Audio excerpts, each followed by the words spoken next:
ఉదయకాలము దేవుని వాక్యం ద్వారా ప్రారంభించుకుంటున్నాం. దేవుని వాక్యము ద్వారా, ప్రార్థన ద్వారా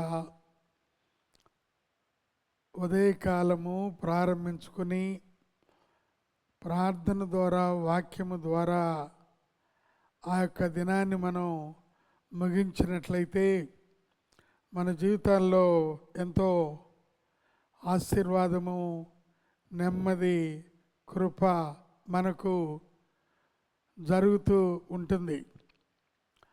ఈ ఉదయకాలం కీర్తనకారుడు వ్రాసిన 19వ కీర్తనలో నుండి కొన్ని ప్రాముఖ్యమైన విషయాలు, కొన్ని వచనాలు చదువుకుని వాటిని మన హృదయంలో అన్వయింప చేసుకుందాం. పరిశుద్ధాత్మ దేవుడు ఈ కార్యములో మనందరకు సహాయము చేయును గాక. 19వ కీర్తన 7వ వచనాన్ని చదువుకుంటే, యెహోవా నియమించిన ధర్మశాస్త్రము యథార్థమైనది, అది ప్రాణమును తెప్పరిల్ల చేయును. యెహోవా శాసనము నమ్మదగినది, అది బుద్ధిహీనులకు జ్ఞానము పుట్టించును. ఈ యొక్క 7వ వచనాన్ని మనం ఈ దినం చదువుకుంటూ ఉన్నాం. అనగా యెహోవా ధర్మశాస్త్రము అనగా దేవుని మాటలు, అవి ఎంతో విలువైనవి గనుక అవి మన ఆత్మ ప్రాణ దేహములను బలపరిచేవి అని ఈరోజు మనం గమనిస్తూ ఉన్నాం. యెహోవా ధర్మశాస్త్రము యథార్థమైనది, ప్రాణమును తెప్పరిల్ల చేయును అనే అంశాన్ని ఈరోజు ఇక్కడ చదువుతూ ఉన్నాం. ప్రియులరా, మరి దేవుని వాక్యం మనుషులను దేవుని వైపుకు మళ్ళిస్తూ ఉంది అనే విషయం మనం గమనించాం. దేవుని వాక్యము మనుషులను దేవుని వైపుకు మళ్ళిస్తుంది అని ఒక జరిగిన ప్రాముఖ్యమైన విషయం మీతో చెప్పదలిచాను. తెలుగు క్రైస్తవ సాహిత్యంలో లేక వాక్య పరిచర్యలో ఒక అగ్రగణ్యుడు ఆర్ఆర్కే మూర్తి గారు, వారు మెనోనైట్ మిషనరీసు అక్కడ శంషాబాద్ ఆ ప్రాంతంలో స్కూల్ పెట్టినప్పుడు తెలుగు పండితుడిగా ఉంటూ వారికి తెలుగు నేర్పుతూ ఉండేవాడు. వారు అడిగారు, అయ్యా, మాకు నూతన నిబంధనలో ఉన్న యోహాను సువార్త చదివి మాకు తెలుగు నేర్పు అని. మరి అటువంటి వారిని భాషా ప్రవీణుడు కనుక ఆయన మున్షి అని పిలిచేవారు.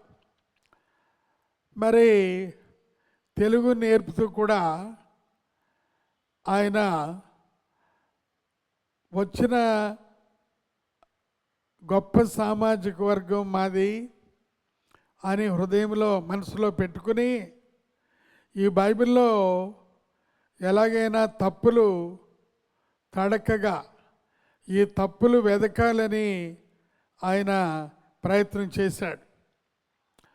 అయితే దేవుని వాక్యం చదువుగా యోహాను సువార్త 1వ అధ్యాయమును ఆకలింపు చేసుకుని చదువుగా, ఆదియందు వాక్యముండెను, వాక్యము దేవుని వద్ద ఉండెను, ఆ వాక్యమే దేవుడై ఉండెను.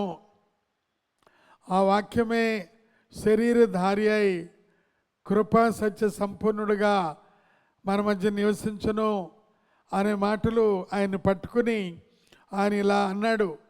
ఆయన ఏమన్నాడంటే, నేను బైబిల్లో తప్పులు వెతకాలని చదివాను కానీ నా తప్పులే బైబిలు నాకు పట్టించిందని అక్కడ నుండి దేవుని నమ్ముకుని తన చివరి దశ వరకు ఆయన సువార్తలో ముందుకు వెళ్ళి ఆనందించాడు.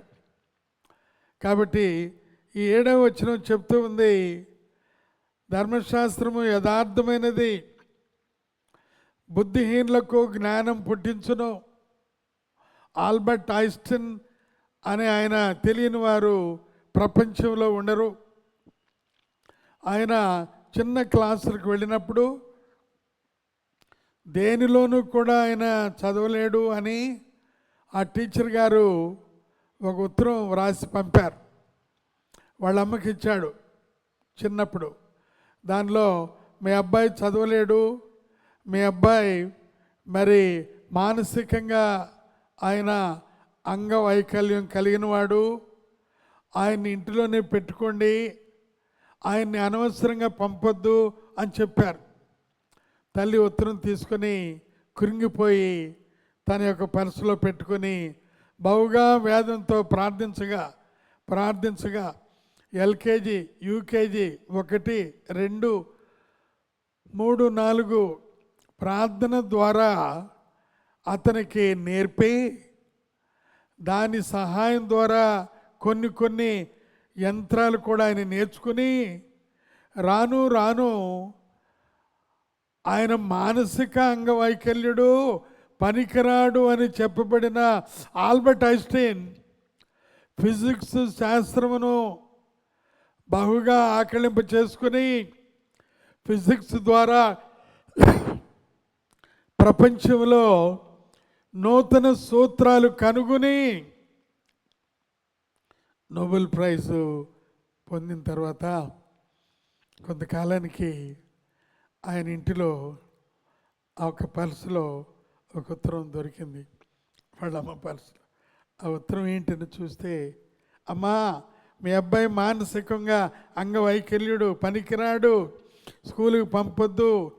అయ్యో మా అమ్మ మంచి ఉత్తరం రాసింది నాయన, నువ్వు మంచి పిల్లాడు అని చెప్పింది నాన్న, నీవు బాగా చదువుతావని చెప్పింది నాన్న అని చెప్పి నా కొరకు ప్రార్థించి నన్ను ఈ స్థాయికి రప్పించిందా అని మోకరించి కన్నీళ్ళు విడిచాడు. దేవుని వాక్యం యథార్థమైనది. అది ఎటువంటి వారికండి? అది బుద్ధి లేని వారికి జ్ఞానము పుట్టించును. ఈ ఉదయకాలంలో ముగించే ముందు అనేక అంశాలు దీనిలో ఉన్నాయి, కానీ దేవుని వాక్యం యథార్థమైనది, దేవుని వాక్యం నమ్మకమైంది. అవి జ్ఞానము లేని వారికి జ్ఞానమును కలుగా చేయునది.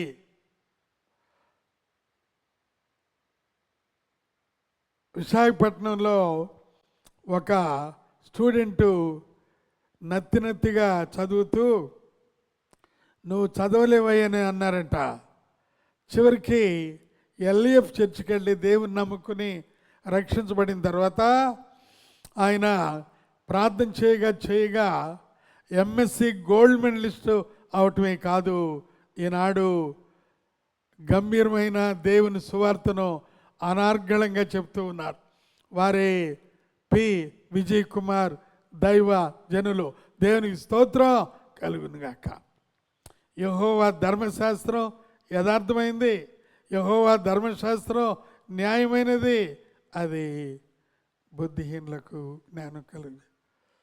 ఏదే కాలంలో ముగించే ముందు చదువులో ఏమైనా వెనకబడ్డావా? జ్ఞానములు ఎక్కడైనా వెనకబడ్డావా?